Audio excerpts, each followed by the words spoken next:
Hey everybody, welcome back to the channel. In today's video, I install a dial that drove me to my wit's end. I use the dial to blind my audience, and I make and install my own Caseback gasket. On to the parts. First we have the Royal Oak style bracelet and case, followed by the various screws used to hold everything together. Then there's the NH38 movement, a rather special aftermarket rotor, some gaskets, and finally, the Royal Oak style handset. You may have noticed something very important missing. We'll get to that in a second. This build comes courtesy of Mike, who is the individual who commissioned the Lefty Royal Oak style build. In only the second email we exchanged, Mike expressed interest in having a watch built for his wife, Christina. After some time had passed and we had completed his build, he reached out with an image of an AP Royal Oak I had seen maybe once before, and said he wanted something like this built for his wife. The watch in question was a collaboration between AP and fashion designer Mathew Williams. The watch consisted of a yellow gold case and bracelet with the unique yellow gold dial finished with vertical satination. The dial featured Audemars Piguet branding as well as a small engraving below the center hole. I was immediately interested in the project and had some ideas on how to accomplish it. You'll see I've secured the movement into the movement holder dial side down and removed the stock automatic winding rotor. In a previous video, a commenter mentioned I should take a look at the 4R35 manual, which states that for optimum winding, the indent of the first reduction wheel should be aligned with the balance bridge guide pin prior to installing the new rotor. Once those two parts are lined up, I can take a look at getting the new rotor installed. And if it looks familiar to you, you'd be right. Mike used the same hemicube style rotor on his Lefty Royal Oak build. Though their watches will be very different on the exterior, Mike wanted there to be a connection between the two of them. As a bonus, the yellow gold rotor matched the yellow gold case extremely well. And with it being the back of the watch, only visible through the exhibition case back, it would be a kind of secret that only they would know about. Well, them and everybody else watching this video. With the back of the movement taken care of, I can flip the movement over and look into getting the dial dots placed to secure the dial. This is actually the second time I've assembled this watch. Mike wanted to give this to Christina as a Christmas gift, meaning it needed to be completed prior to December 25th. After completing the initial build, certain issues were exposed, mainly around part compatibility, which affected functionality. I called Mike to make him aware of these issues, and he was completely understanding that things like this happen with custom projects. It was still important to him to have something to present to Christina on Christmas Day, so we decided to ship the watch as is with the understanding that he would send it back to me later so I could find solutions to the issues discovered. The first thing I needed to revisit was the dial. At the time, there was nothing on the market that resembled the dial in the reference watch. I noticed that brass, though not exactly the same, had a very similar appearance to gold. I ran the idea of possibly making a dial from scratch by Mike, and he was all for it. I started by sourcing a sheet of brass the same thickness of most NH38 dials. I then had my neighbor create a jig, which was basically a channel with sandpaper at the base of it. The brass sheet was then placed on top of the sandpaper and ran through the channel using a sled to help guide it. This was done over and over in the same direction until vertical satination covered the sheet. With the sheet now ready, it was time to cut a dial out of it, so it was off to the laser shop. In the meantime, Mike had also asked if engraving the dial was an option. He wanted to engrave the letters AML-AML onto it. Mike stated it meant all my life, all my love. And with that, I present the dial. I know what you're thinking. The dial is square and much too big. I wanted to make sure that I lined up the dial exactly, so I had the dial cut with little tabs at 12, 6, and 9 o'clock. I used these tabs to line everything up before taking the dial off screen to cut. However, I want to discuss the final preparation for the dial that took place well before the dial came near the movement. With the dial being made of brass, I had to ensure there wasn't a chance it would tarnish over time. To begin, I broke out the Dremel and attached a polishing pad to it. I applied the polishing compound and ran the pad over the dial until the dial had achieved a shiny finish. The dial was then taken and submerged in various solvents and gently brushed with a Q-tip to ensure all residual polishing compounds and any oils or other contaminants had been removed. This step was repeated several times, each time with new clean solvent being used. The dial was then removed and left to dry as the solvents evaporated off. Then, in order to protect the dial from oxidation, a clear coat was applied to the dial. I chose to do this inside as I wanted to make sure that no dust or debris flew into the clear coat while it was setting. While this worked, it left the room with a terrible smell which lingered as the dial dried out. Some dust did find its way onto the dial, however it is on top and not embedded into the clear coat. And that details every bit of prep work that needed to be done for this dial. And then there was still the challenge of installing the hands. One slip could have scratched the dial, meaning the entire process would have had to have been repeated. Luckily, I didn't falter and the hands went on without issue. As you can see, the hour hand has been attached and I'm working on the minute hand now. Mike also asked if the hands could be lumed with BGW9. I was more than happy to do so for two reasons. First, I really like the look of BGW9, and second, there were no hour markers on the dial that I needed to match the lume to. Though not included in this video, I've shown the process in various builds, most recently the Coral Dial VH31 build. As for the hand setting process, you'll see I've placed the minute hand over the post, using a set of wooden tweezers as to not scratch the hands.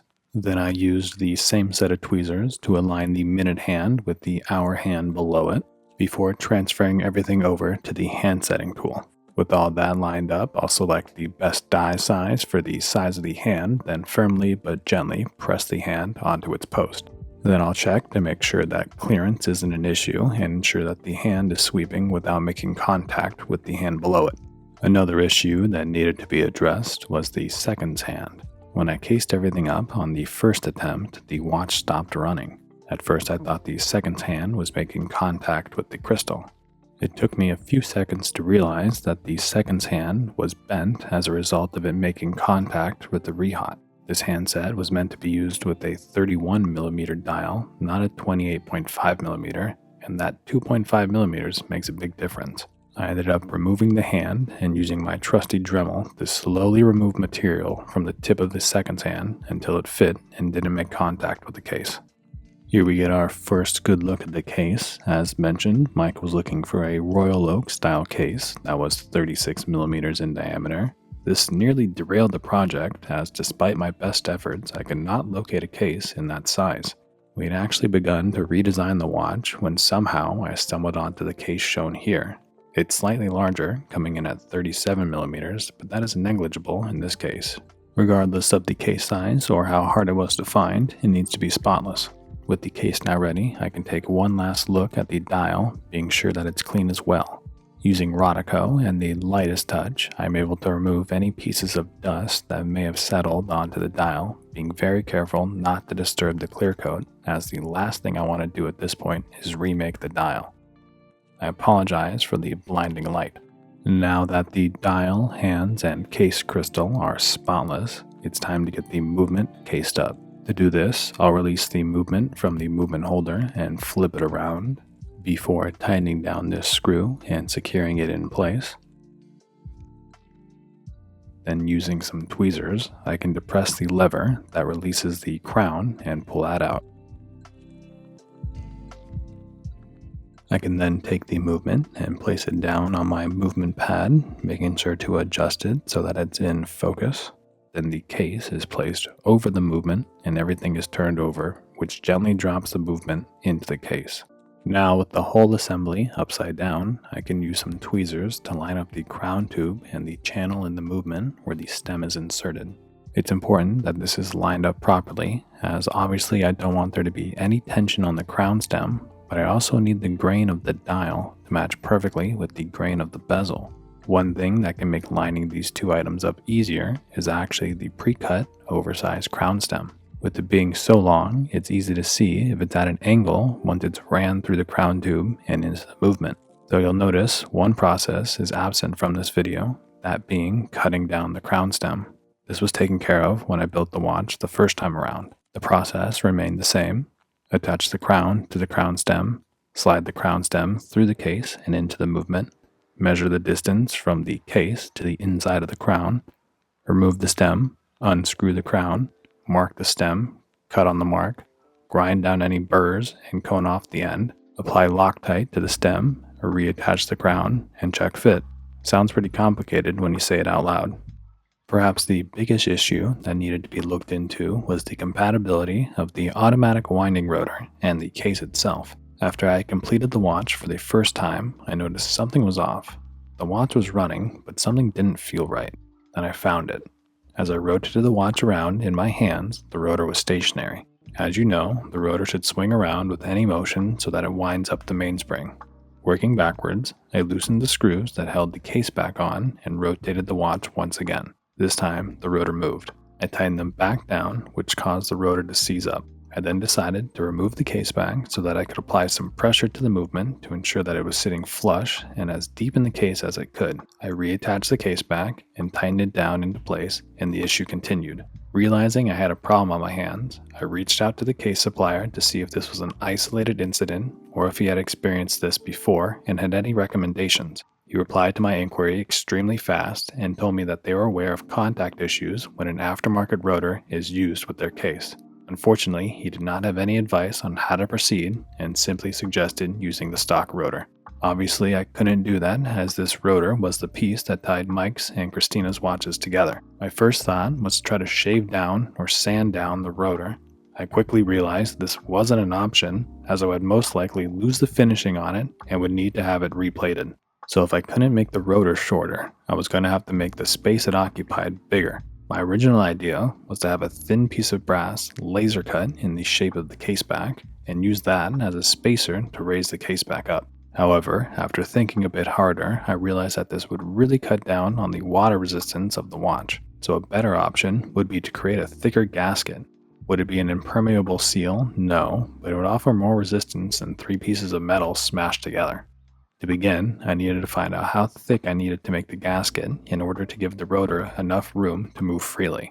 If it was too slim, the rotor would still make contact, and if it was too thick, the screws wouldn't be able to grab enough threads to hold the case back in place. To find this, I used the extremely reliable method of cutting paper into the shape of gaskets, placing them under the case back, securing the case back in place, and moving the watch around to see if the rotor rotated. If it seized, I took the case back off, added another piece of paper, and repeated the process.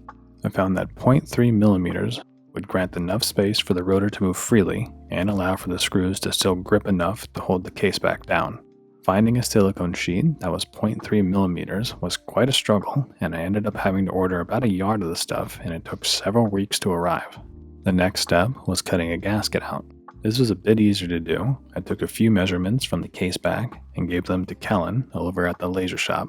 I made the outside diameter a bit larger as I knew I could go back and cut it down later. You'll have seen I actually placed 2 gaskets down at the start of this process. I talked with Mike and he said that he and Christina have always been extremely careful with their watches around water. Knowing this, I decided to add an extra gasket, more or less just to provide a bit more clearance for the rotor. The next thing I needed to do was to create the holes in the gasket for the caseback screws to pass through. To do this, I placed the caseback down over the gasket, then using a rather large needle and the holes in the caseback as a guide, I pierced through the gasket itself. Rudimentary, but useful. Another issue that came up after completing the first build was the actual caseback screws. Mike reported that a few of the screws had backed themselves out, with 2 of them completely unscrewing themselves and 1 being lost. This came as quite a shock as I torqued the screws down pretty tightly. The threat of this happening again increased with the introduction of the gasket. The gasket would act as a spacer, meaning even less of the threads would be in contact with each other. The decision was made to use blue Loctite to secure the screws into place. Blue Loctite is not permanent, and with enough force, the screws can be broken loose, but it would offer a bit more protection. Each of the 8 screws were dipped into blue Loctite before being placed into position and tightened down into place. After I had tightened down all the screws, and yes, I really torqued them down, I took out a brand new X-Acto blade and carefully cut off the excess silicone. Using the caseback as a guide, I was able to clean up the edges and make sure everything was flush. It seems like this modification has worked, as neither Mike or Christina have reported any issues with water resistance. And with that, we get our first look at the completed head of this watch. Perhaps a bit late in the video to mention this, but like Mike, Christina is also left-handed, so this watch was built to be a destro. This is only the second left-handed watch I've built, and I think it's pretty cool that they're going to the same family. The final step in finishing this build is getting the bracelet attached. I think it's well known my favorite style of bracelet is the Royal Oak style. Shame I haven't built one for myself though, I'll have to change that in the near future. Regardless, this bracelet attaches to the case in quite a different way than that of an Oyster or Jubilee bracelet attaching to a maxi case. This bracelet has intermediate plots that protrude out of the end of it. These intermediates need to be slotted into two channels that are cut into the end of the case. Once there, a screw can be inserted through the side of the case lugs and tightened down. This needs to be done a total of 4 times to secure the bracelet into the case. In addition to the metal bracelet, Mike also wanted to see about sourcing a rubber strap for this watch. He had done a similar thing for his Royal Oak build, and he found that he preferred the rubber strap for normal daily wear, and if he wanted to look a bit more formal, he would change out the rubber for the metal bracelet. With this seemingly being a new case to the market, I thought it might be a bit difficult to locate a strap in the correct size. I reached out to the case manufacturer to get the case dimensions from the source. The lug width was 23.5 millimeters, significantly smaller than the lug of the larger 41 millimeter version of the same watch.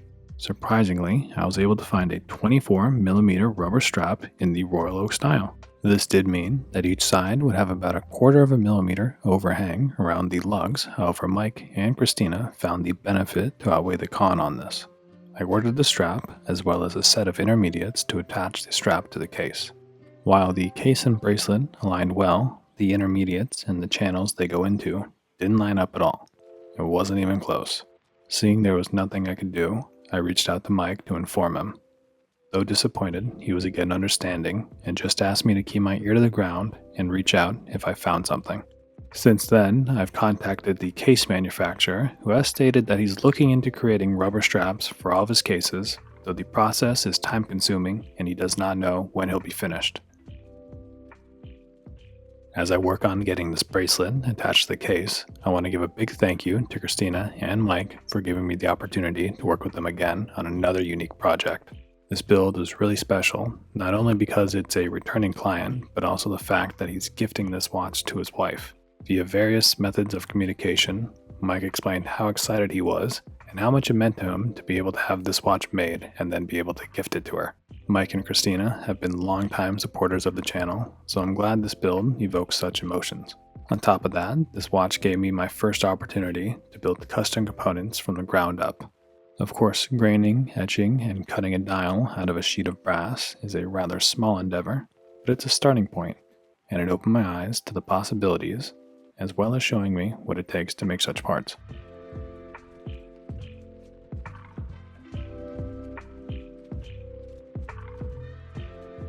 As I tighten down this last screw, I'm ready to call this one done. Really happy with the way this watch came out.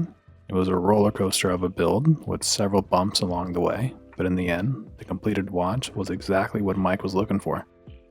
Again, just want to say thank you to Mike and Christina for this opportunity and for their continued support. I also want to say thank you to my friend Paul for building the graining jig used on this build and for all the other projects he's helped me with. And finally, I want to say thank you to all of you who have been tuning into these videos.